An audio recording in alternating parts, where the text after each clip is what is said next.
For the last 24 years, the Men's World Cup has strictly relied on a balanced, mathematically precise system.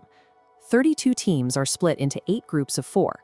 Exactly half of them survive the group stage, creating a symmetrical knockout tree. 64 matches, 32 days.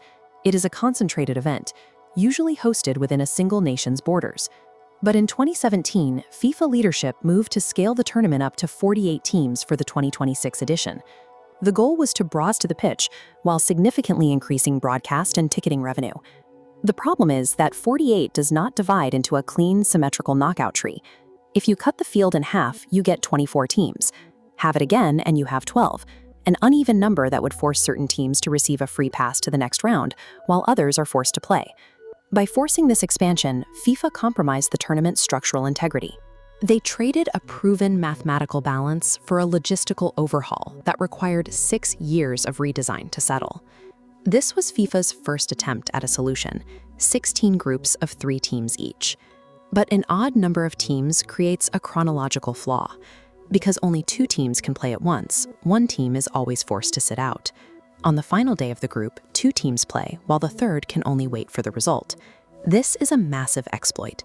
Since the 2 teams in the final match know exactly what they need to advance, they can engineer a specific scoreline, like a low-effort draw, that ensures they both move on, effectively eliminating the resting team through collusion. Analysts argued this model made match fixing a mathematical incentive. It threatened to fill the opening round with dead rubber games, where teams simply stopped competing once they reached a safe result. The backlash was so severe that in 2023, FIFA abandoned the 3-team model. To preserve the sporting integrity of the opening round, they returned to groups of 4. The final result is 12 groups of 4. Closing the collusion loophole solved the fairness problem, but it caused the schedule to explode. By adding a 4th team back into every group, the tournament volume jumped from 80 games to a staggering 104 matches. Organizing 104 matches in 39 days is a massive physical undertaking. No single country possesses the stadium capacity or the infrastructure to host an event of this scale without immense strain. The solution was to decentralize. For the first time, hosting duties are split across 3 nations: the United States, Canada, and Mexico. This map shows the regionalization strategy used to manage the distance. Host cities are locked into Western, Central, and Eastern zones, keeping teams within one geographic cluster at a group stage to avoid exhausting cross-continental flights. This strategy relies on massive pre-existing infrastructure, specifically NFL stadiums like this one. These venues offer the climate control and 70,000-plus seating capacities needed to handle the sheer volume of fans and fixtures. This is the mechanic used to reconcile 12 groups with a 32-slot knockout stage. The top 2 teams from every group advance, but they are joined by the 8 best third-place finishers to fill out the bracket.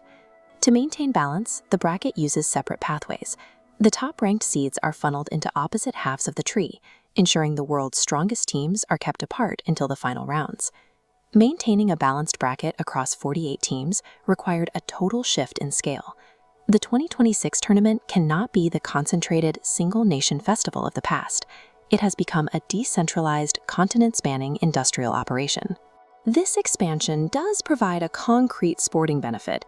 It creates a realistic path to the world stage for nations that have been historically excluded.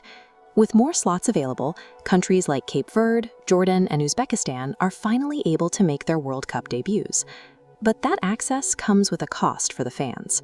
To cover the overhead of such a massive event, FIFA is utilizing dynamic ticket pricing, where seats for high-demand matches can surge into the thousands of dollars. Then there is the physical toll. A 39-day marathon of 104 matches increases the risk of athlete injury and tests the limits of viewer attention. The 2026 World Cup is a massive experiment in scale. By redesigning the bracket to create the largest tournament in history, FIFA has successfully brought more nations to the pitch.